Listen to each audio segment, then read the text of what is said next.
Bravo, bravo. What a show, what a show. 10 out of 10, 5 stars, top ratings. The city's his. He earned it. The Penguin. Oh boy, oh boy. Man, what a show. I know, I am a tad bit late on this, but I am with everything else, so it makes no difference really. But I was busy, and part of being busy was, well, watching this show. And damn was it good. Not only am I an average, show enjoyer, but I'm an even bigger Batman fanboy. And for this, oh, mwah, magnifique. I'm gonna try and avoid spoilers when talking about it, but if you haven't seen it, go do so, please. It's well worth it. But there's 8 episodes, and they're an hour each, so it's literally just 8 straight hours of this, real passionate, butt-cheek clenching anticipation. Just waiting to see what happens next. And it is a hell of a high. The thrill from start to finish. There's a lot of laughs. I found it hilarious. But at the same time, there are a lot of very serious and real emotional moments here and there. And that's not only just for Oz either. Obviously, he is the protagonist, but the protag feels like the antagonist sometimes. Trust me. But at the same time, at certain points, the antags feel like the protags. And then we also have all the minor characters and everyone in between. With that, I actually think this show does a pretty good job at making all the characters feel like their own, well, characters. They're all their own individual beings. They all matter. They all play their part that only they can play. And this show is one to really catch you in and have you hooked. So you want to care for these characters, but you kind of just can't because, well, it's the Penguin and it's Gotham. So anything can happen at any point in time. But also, these characters do showcase different parts of Gotham. The diversity of the city, the variety. Which this show also does show a lot of Gotham, and they really build their version of the city outwards in this, and it's pretty neat.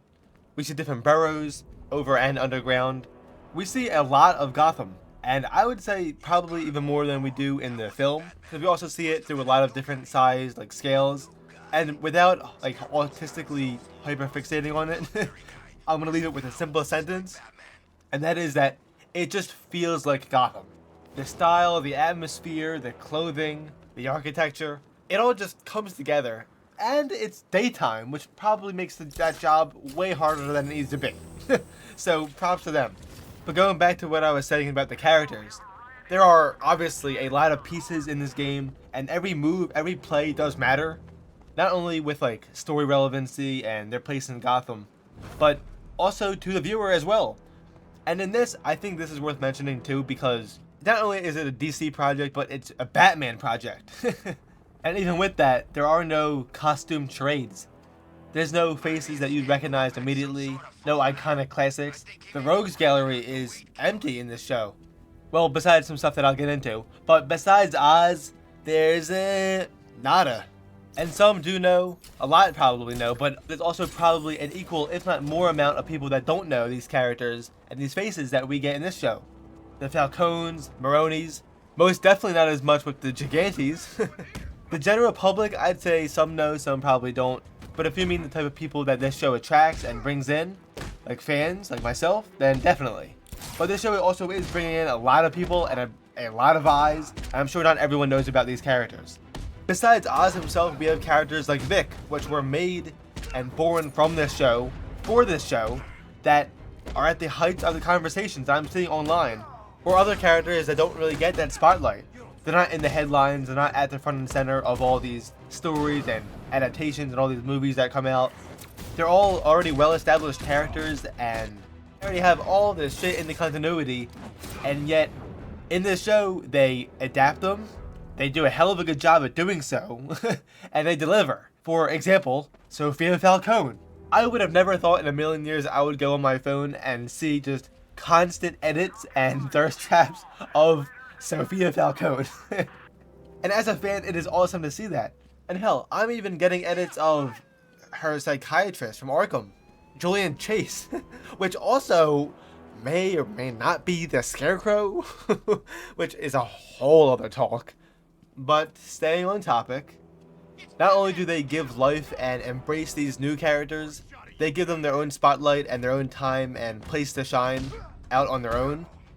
Just like they do with the characters that are already well established. Just this time around, we're getting a new look at them in this new universe that we're all learning and just diving into. But with this, we're getting all of these new iterations that are fully fleshed out and something that I personally think is worth defining for the characters. Like Sofia Falcone, Sal Maroni, Ma, and I'll even go as far to say Oz himself. This show has actually brought about a topic that I did not think would be touched in a million years, and I'm so glad it is. People are actually comparing Colin Farrell's performance as Oz in this to Heath Ledger's Joker in The Dark Knight. Just so we're clear, not that he has any other Joker performances, but I want to make that clear. People look up to Ledger's Joker like he is a literal saint, like he is untouchable, and I might get my balls tugged or possibly even crucified for this. But if I'm being honest with you, one-on-one, I'm not the biggest fan of Ledger's Joker. Yeah, it's true. Sorry, get over it. Not only the performance, but also the effect that it's had on that character, and just, long story. I get that it's pretty damn good, but it's not my favorite, and it doesn't feel right to me. For whatever reason, I've always had that kind of disapproval, that disagreement, and I've never really been able to see that godly praise that everyone puts on him. But with Oz, Colin and that performance, I kind of see it. And the fact that they're bringing that up in the same conversation as this Joker, and how the performances might be on par, if not even surpassing, is insane to me. Just because it seemed so far out of reach, and just so highly perceived that it's kind of baffling to me. It just caught me so off guard. But as much as I love the crazed, maniacal, weirdly inhumane Penguin, I watched the series and I see the same. Maybe not exactly, but I watch and I'm like, damn, that's the Penguin. And I will give Colin Farrell his flowers.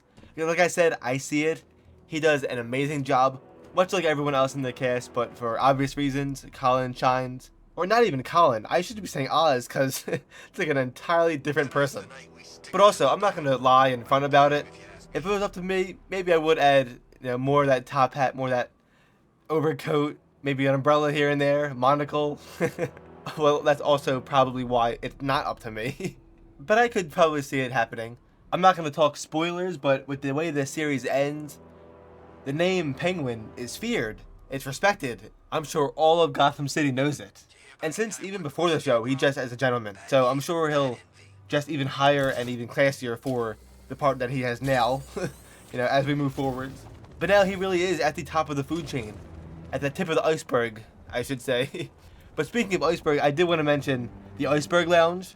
Because after all, this is the Penguin that we're talking about. And with the Penguin comes the Iceberg Lounge. At least that's how I envision it. That's how I see the character. And he always has that Arctic ice kind of theme that comes with it. So hopefully, Matt Reeves, if you're listening, answer my prayers, please and thank you. Even if it's just for a simple interrogation scene, Reeves, please give me an accurate Iceberg Lounge and my life is yours. Even without the lounge though, without the top hat and monocle, without all that Penguin themed memorabilia and paraphernalia, it's still a pretty damn faithful version of the character. And yes, that means even with how he looks, trust me, I fully embrace comic accuracy, and especially when it comes to the design and the physical look of everything. But for this one, what we have works. And that's coming from me, which I will even admit that is bold. Because I'm doing a full 180 here. But just because of the faith that I have in this universe and the people behind it. And I think this show is proof of that. We see that they care about the city, their characters, the world that they're playing with, and they have passion for the project, and it shows. Hell, I have passion for the project. I'm so good that it's doing well and everyone is liking it, and people are noticing the level of quality and love put into it. People are saying it's on the level of the film, but it's also not even a film itself. So you see where I'm at with it? It was such a cool ride too, just seeing Oz make his way to the top and really become the Penguin that we know. And not only that, but just seeing his journey and learning about the character and what makes up that character, what makes a villain. And trust me, he is a villain through and through. And that's also something that not only this series does, but the universe does. And it makes the villains into villains. We see it with Oz, we see it with Sofia at times. Hell, even with Vic. A lot of shit goes down, man. And I'm not gonna spoil it for you. This is also the first time that we see this universe since the Batman. So with that, we see the aftermath of the Riddler and his schemes. Or his terrorist attacks, if you want to put it more bluntly. Literally. But some of the characters involved are direct victims of the Riddler. And seeing that through a victim's perspective is legitimately terrifying. No matter how much I love the Riddler. Yes, including this BDSM Zodiac-like take. Through that lens though, this isn't the only one because there's many times that we see this. Through violence, through manipulation, substance abuse, hell at some points it even boils down to health. It happens a lot. But now that I think about that, the term victim perspective is kind of ironic when I'm talking about the Penguin. If you know, you know. I'm not going to be the one to spoil it for you. I already said that. If you want that, go elsewhere. Watch someone else's video. Man, I'm trying my best here to delve deep and really spread these cheeks and delve in without getting into spoilers, but it is getting pretty difficult to do so. But yeah, what a show. It's so upsetting that it's over now. It actually probably could have not even been a Batman or comics related project, and I would still be in it. I'd still be on it, backing it up. But it is, so that's why I'm covering it. And that's why I'm yapping like this. But not only is it a damn good Batman project, but like I said earlier, it's faithful, it's accurate to the source material, while also bringing about these new, thrilling, different things about them, while also shining that spotlight on these new things like never before. And it's just been a big-ass gang war in Gotham. And I'm so glad to say that I'm here to see it myself. I'm not even the biggest fan of the organized crime and like the mob in Gotham, and when it comes to the Batman stories and whatnot. But this one, oh man, yeah, they cooked. Cooked. Seriously though, they did. Let's be honest. But the families involved, like the Falcones, Maronis, they're no strangers, but this show really elevated all of them. If Matt Reeves and them wants to film a couple more gang wars, I would not be opposed to it. Actually, that reminds me about the people talking about this show getting a season 2 and whatever. I don't think it's going to happen. I think, and I'm pretty sure that this show starts and ends with this season, because it's really just about Oz becoming the Penguin that we know. It's about his upbringing, what made him into the man he is, and we see for ourselves what he's willing to do to achieve it. And by the end, well, he's fucking there, so, you know, I really don't think that we need a season 2. Hell, I'd love one, but I don't think it's necessary, nor are we gonna get one. But time will tell, and I guess so will Matt Reeves and the cast and crew behind it. But if we did, we'd certainly see more Oz. I'm sure Sofia will return in some capacity, some of the crime families, and I'm sure maybe even other villains that will make their entry along the way. And some others, maybe, some not so much. In Arkham though, we saw, which by the way, in Arkham, yes, I always love going in there, especially seeing it more. But in Arkham, we saw Magpie, which was pretty neat. And even though she was just a little reference, who's to say that they can do that more, or add characters with more story relevancy? You know what I mean? There's a hell of a cast in Gotham and along the Rogues Gallery. Off the bat, if you want to keep that mob setting, you can always bring back Sofia Gigante, or introduce some new villains or antagonists for the Penguin, like Scarface, for example, Ventriloquist, same shit, you know. Or even Black Mask. And I'm sure there's plenty others that I'm not thinking of right now, but there's a lot. This mythos has got a whole cast of characters that they could utilize, and I'd love to see as many as possible.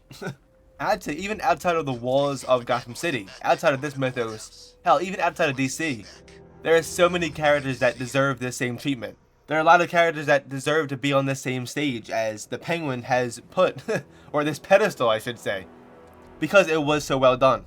I'm watching this shit and it's like ripped straight out of the pages, man. We get so many goddamn adaptations now, with whether it's cartoons, live action, new comics, new games, etc. And with them should come these stories that help define the world that we like, and should embrace them and bring them to life while elevating them in the process. And with this like Batman, Penguin, Reeves verse, it's real grounded. They try to make it realistic and all, and normally I'm not even a fan of that, and yet I eat this shit up every time. But that's exactly what this show does. That's exactly what the film did. I know it's not everyone's cup of tea for both, but if you ask me, it is like diving in the same world that I've been in over and over again in the past, and here I am loving it again. And I cannot wait to see what's next, but that's a lot more to yap about in a whole separate video, so I'll leave it there. And I would get into spoilers, but it's either going to get me real upset, real mad, or a lot more excited, and I'll just spaz out.